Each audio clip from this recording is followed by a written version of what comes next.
The Letters of a Post-Impressionist by Vincent van Gogh. Translated by Anthony Mario Ludovici. Section 1. Introductory Essay, Part 1. Introductory Essay on Van Gogh and His Art. Though the collection of letters contained in Cassirer's publication, Vincent van Gogh, Brief, is not a complete one, from my knowledge of a very large number of the letters which are not included in this volume, I feel able to say that the present selection is in any case very representative and contains all that is essential in respect to Van Gogh's art credo and general attitude of mind. For reasons into which it is unnecessary for me to enter here,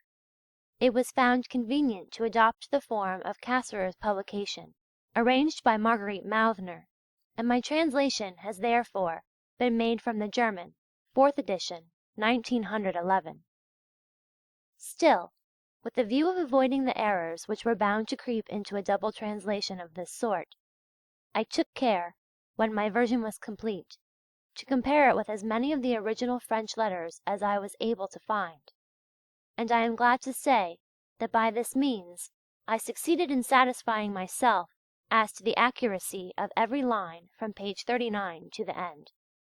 The letters printed up to page 38, some of which I fancy must have been written in Dutch, a language which in any case I could not have read, have not been compared with the originals. But, seeing that the general quality of the German translation of the letters after page 39 was so good, that I was able to discover only the small handful of inaccuracies referred to in the appendix, I think the reader may rest assured that the matter covering pages 1 to 38 is sufficiently trustworthy for all ordinary purposes. I say that I fancy some of the letters which occur between pages 1 and 38 were written in Dutch, for I am not by any means certain of this.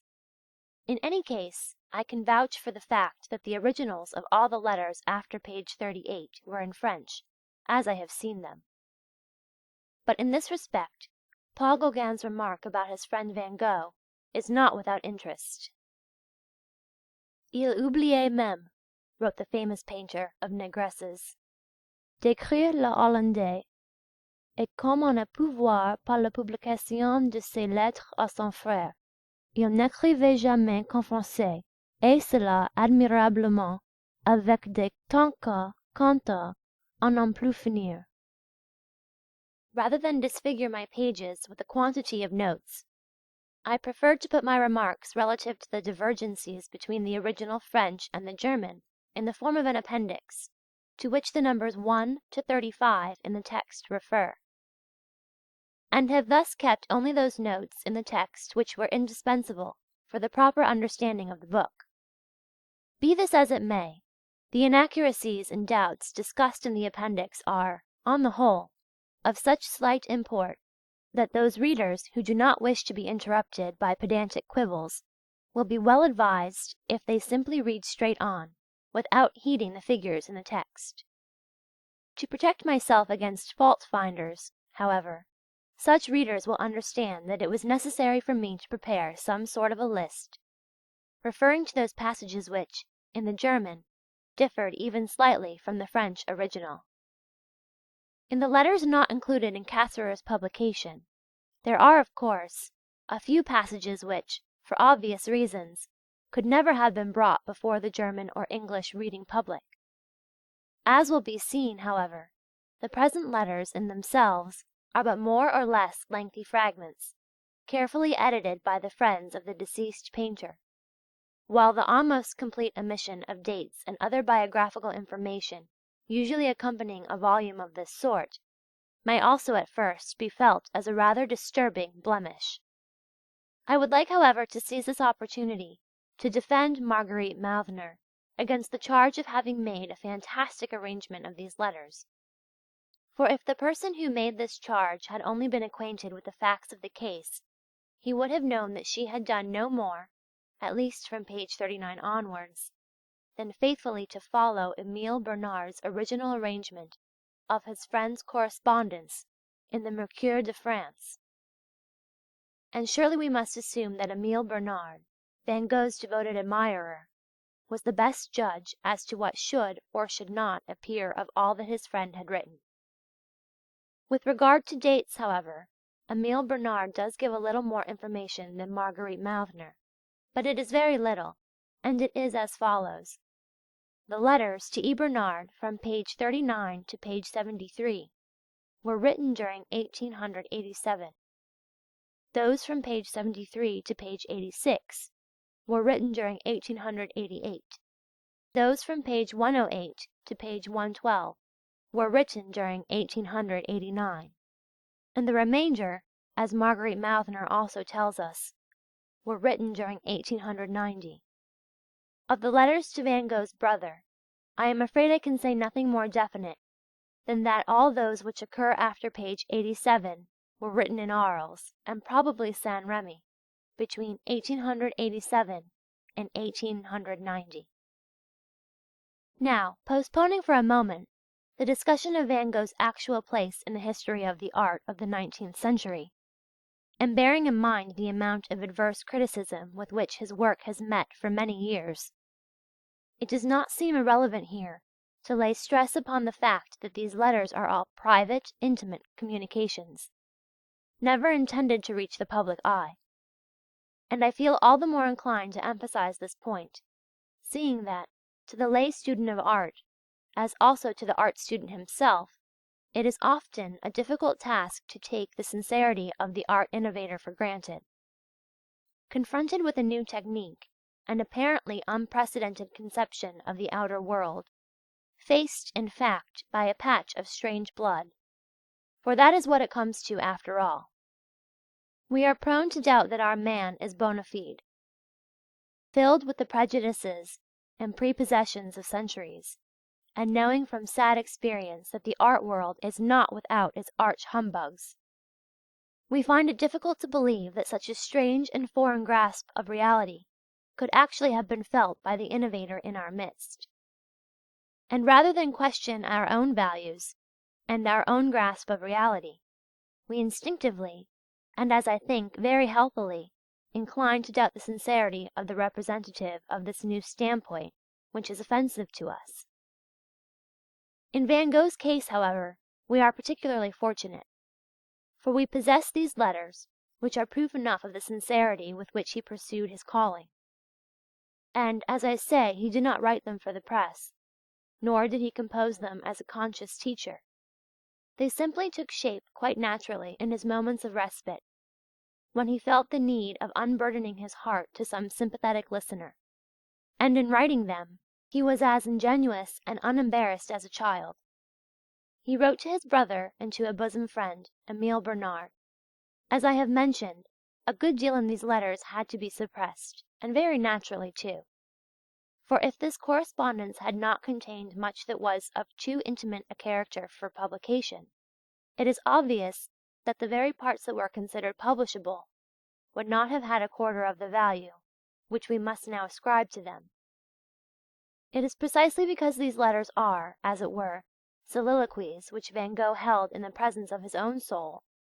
that they seem to me to be of such incalculable value to all who think and work in the domain of art, and even in the domain of psychology and morality today. For everyone who is acquainted with the literature of aesthetic must know how poor we are in human documents of this nature, and how comparatively valueless the greater part even of our poor treasure is, when it is compared with the profound works which men who were not themselves painters or sculptors have contributed to our literature on the subject. Who has not been disappointed on reading Ghiberti's commentaries, Leonardo's notebooks, Vasari's discourses on technique, Antoine Raphael Mengs' treatises, Hogarth's analysis of beauty, Reynolds' discourses, Alfred Stevens' aphorisms, etc. But who has not felt that he was foredoomed to disappointment in each case? For an artist who could express the why and the how of his productions in words, to wield the chisel or the brush with any special power, the way in which one chooses to express oneself is no accident. It is determined by the very source of one's artistic passion, a true painter expresses himself best in paint. With Van Gogh's letters, however, we are not concerned with a painter who is writing a textbook for posterity, or undertaking to teach anybody his art, or to reveal the secrets of it to his fellows. The communications to his brother and his friend, printed in this volume, partake much more of the nature of a running commentary to his life work, a Sabbath's meditation upon, and contemplation of his 6 days' labour, than a series of technical discourses relating to his procedure and its merits. True, technical points arise, but they are merely the fleeting doubts or questionings of an expert chatting intimately with an intimate, and are quite free from any pedagogic or didactic spirit. On the other hand, however, that which he gives us, and which the others above mentioned scarcely touch upon, is the record of his misgivings and fears concerning the passion that animated him, the value of this passion, and the meaning of his function as a painter in the midst of civilized Europe of the 19th century. These letters are not only a confession of the fact that he participated heart and soul in the negative revolution of the latter half of that century, they are also a revelation of the truth that he himself was a bridge leading out of it to better and more positive things. He touches upon these questions lightly, as is only fitting in letters that bear other tidings of a more prosaic nature. But he never can conceal the earnestness with which he faced the problems that were present in his mind. And as a stenographic report of these problems, these letters make the strongest claim upon our attention. With regard to his ultimate dementia, I have little doubt myself as to how it was brought about. As in the case of Nietzsche and many other foreign or English poet or thinker, I cannot help suspecting it was the outcome of that protracted concentration of thought upon one or two themes, the chief characteristic of all mania, by the by, which he and a few other unfortunate and whole-hearted men found it necessary to practice in the midst of a bustling, changing, and feverishly restless age, if anything of lasting worth was to be accomplished. Imagine a man trying to study the laws governing a spinning top in the midst of the traffic of the city, and you have a fair image of the kind of task a sincere artist or thinker undertakes at the present day, if he resolve, in the midst of the rush and flurry of our age, to probe the deep mystery of that particular part of life to which he may happen to feel himself drawn by his individual tastes and abilities. Not only is he foredoomed to dementia by the circumstance of his occupation, but the very position he assumes, bent over his task amid the racket and thunder of the crowded thoroughfare of modern life, gives him at least the aspect of a madman from the start. And Van Gogh himself was perfectly aware of this, for he realized that the claims which nowadays are put upon the energy of one individual concentrated seeker are so enormous that even the complication of marriage may prove one strain too many for him. He admits that the Dutch artists married and begat children, but, he adds, the Dutchmen led a peaceful, quiet, and well-ordered life. The trouble is, my dear old Bernard, he says, that Giotto and Cimabue, like Holbein and Van Eyck, lived in an atmosphere of obelisks, if I may use such an expression, in which everything was arranged with architectural method, in which every individual was a stone or a brick in the general edifice, and all things were interdependent and constituted a monumental social structure. But we, you know, live in the midst of complete laissez-aller and anarchy. We artists who love order and symmetry isolate ourselves and work at introducing a little style into some particular portion of the world. And this is no empty lament. It is a plain statement of the fact that in the disorder and chaos of the present day, not only has the artist no place allotted to him, but also that the very position he tries to conquer for himself is hedged round with so many petty obstacles and minor personalities, that his best and most valuable forces are often squandered in a mere unproductive attempt at attaining his own. That he should need, therefore, to practice the most scrupulous economy with his strength, a precaution which in a well-ordered age and in a healthier age, would not be necessary, follows as a matter of course. I should consider myself lucky, sighed Van Gogh, to be able to work even for an annuity, which would only just cover bare necessaries, and to be at peace in my own studio for the rest of my life. Without his brother Theodore's devotion and material help, it is impossible to think without alarm of what might have become of this undoubted genius. For it must be remembered that his brother practically kept him from his Hague days in 1881 until the very end in 1890 at Auvers-sur-Oise. It is only when we think of the irretrievable loss which we owe to the fact that Monet himself had to remain idle for 6 months for want of money, that we can possibly form any conception of what the result would have been if Theodore Van Gogh had ever lost faith in his elder brother,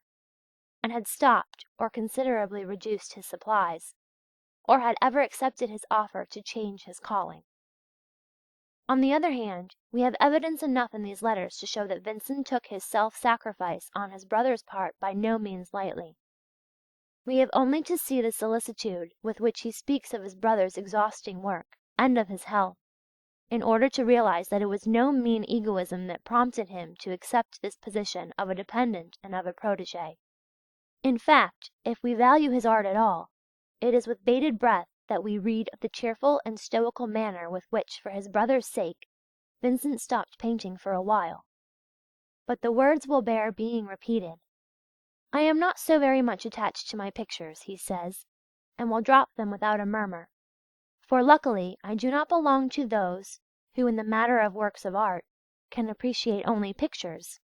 as I believe, on the contrary, that a work of art may be produced at much less expense. I have begun a series of drawings." Again and again he complains of the cost of paint and canvas, and to have allowed him carte blanche in the purchase of these materials, the brother must, considering his circumstances, have been capable not only of very exceptional generous feeling, but of very high artistic emotion as well. For it must have been no easy matter for this employee of Messrs. Bousseau and Valadon to have worked, year in and year out, and without any certain prospect of recovering his outlay, to have paid these monthly bills for Vincent's keep and Vincent's work. It is true that occasionally a picture of Vincent's would sell, but in those days prices were low, and even Vincent himself was often willing to accept a 5-franc piece for a study. Besides, the expenses must have been made all the heavier thanks to Vincent's inveterate carelessness and lack of order in little things, and there can be no doubt that a fair portion of the materials purchased must have been literally wasted if not lost.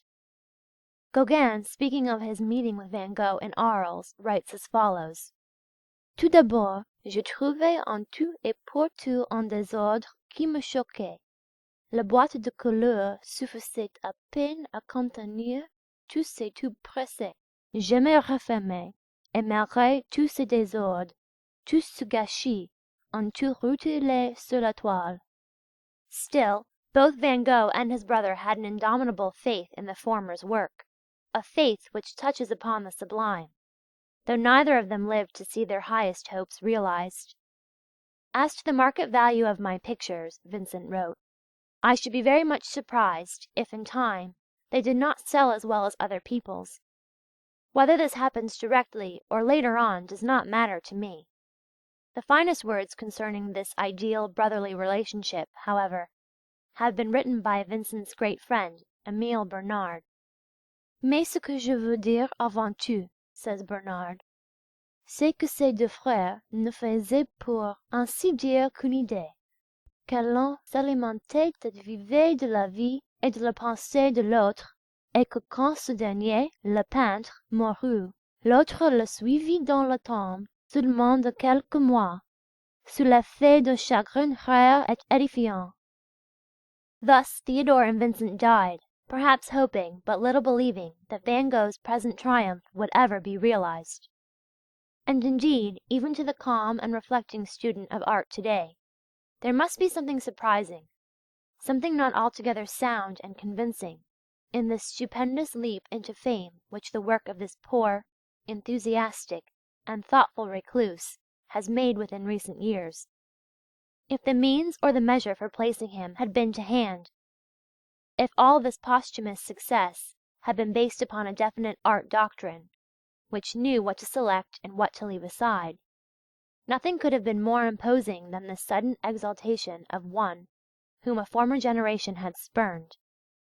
But who would dare to maintain for a moment that Van Gogh's present position is in itself a proof of his value as an artist? It is an empty illusion to suppose that history necessarily places a man, or even a whole age, and gives to both their proper level. What history has shown, and probably will continue to show, is that, whereas time very often elevates true geniuses to the dignity which is their due, and confers upon them the rank that they deserve, it also certainly raises vast numbers to the position of classics, who never had a tittle of a right to that honour, and frequently passes over others in silence, who ought to have had a lasting claim upon the respect and appreciation of their fellows. Such things have happened so often, and sometimes with such a disastrous effect, that one can but feel surprised at the almost universal support that the doctrine of the infallibility of posterity enjoys. All posthumous fame, however, should be weighed in relation to the quality of the period that concedes it, and before we concur too heartily with the verdict of an age subsequent to the man it lionizes, we ought, at least, to analyze that age and test its health, its virtues, and its values. The fact that Van Gogh's pictures are now selling for twice as many sovereigns as he, in his most hopeful and sanguine moments, thought that they would realize in francs, is the most deceptive and the most misleading feature about his work. In any case, it should neither prepossess us in his favour, nor prejudice us against him. In a world governed largely by the commercial principle, which places quantity before quality, at a period in history when journalism with all its insidious power can, like the famous Earl of Warwick, make and unmake kings at will, finally, on a continent in which all canons in respect of right living, religion, art, morality, and politics have been blasted to the four winds, what does it signify that a work of art which 30 years ago was not thought to be worth 25 francs, now sells for £200 sterling? It signifies simply nothing whatsoever. Would anybody venture to assert that everything which today is selling at 200 times the price at which it was selling 30 years ago, is, on that account, worthy of particular admiration and respect? I mean, of course, from people of taste, not from hawkers, peddlers, and chapmen? End of section 1.